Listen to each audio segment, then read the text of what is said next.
जसपा नेत्री बबी सिंह यादवले हवाई फायर गर्दै नाचेको भिडियो भाइरल। आखिर के हो त वास्तविकता? जनता समाजवादी पार्टी जसपाकी केन्द्रीय सदस्य डाक्टर बबी सिंह यादवले पिस्तल पड्काउँदै नाचेको भिडियो यति बेला सोसल मिडियामा भाइरल बनेको छ। विभिन्न व्यक्ति तथा फेसबुक पेजमा भिडियो सेयर भइरहेको छ। भिडियो सेयर गर्ने अधिकांशले हतियारको वैधताबारे प्रश्न उठाएका छन्। भाइरल भइरहेको भिडियो हेर्दा एक पारिवारिक जस्तो लाग्ने जमघटमा डाक्टर यादवले नाच्दै हवाई फायर गरेको देखिन्छ। भिडियो सार्वजनिक भएपछि धेरैले यसलाई शक्तिको दुरुपयोग भनेर प्रहरी प्रशासनमाथि समेत प्रश्न उठाइरहेका छन्।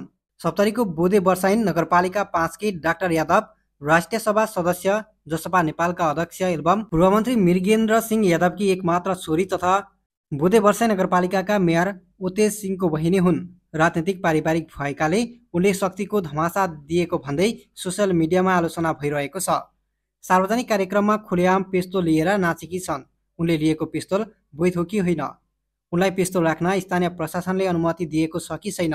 यस्तै प्रश्न धेरैले गरेका छन्। यस विषयमा आखिर के भन्छन् त बबी सिंह?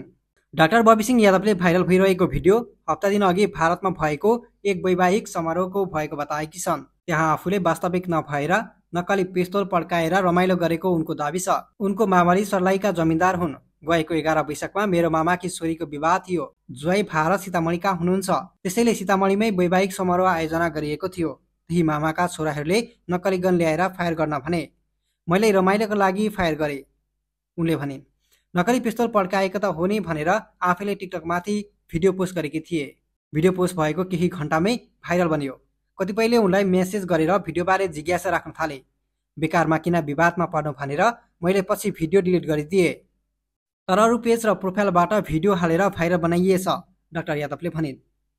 नक्कली पिस्तोल बारे आफूलाई पनि सुरुमा केही थाहा नभएको उनले बताइन्। विवादमा परेपछि भाइहरूलाई सोधे, रेन्जर टोय खिलौना रहेछ, यसबारे गुगल गरेर पनि बुझे, उनले भनिन्।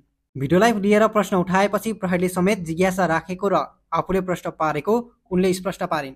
एक वैवाहिक समारोहका बीचमा रेन्जर टोय नामक खिलौनाले गरेको फायरलाई अतिरञ्जित नबनाई दिनुहुनका लागि यहाँ सम्पूर्णमा अनुरोध एवं आग्रह गर्दछु, फेसबुक पोस्ट मार्फत समेत उनले भनेकी छन्। साथै सो भिडियो नितान्त मनोरञ्जनात्मक मात्रै भएको समेत जानकारी गराउँदछु।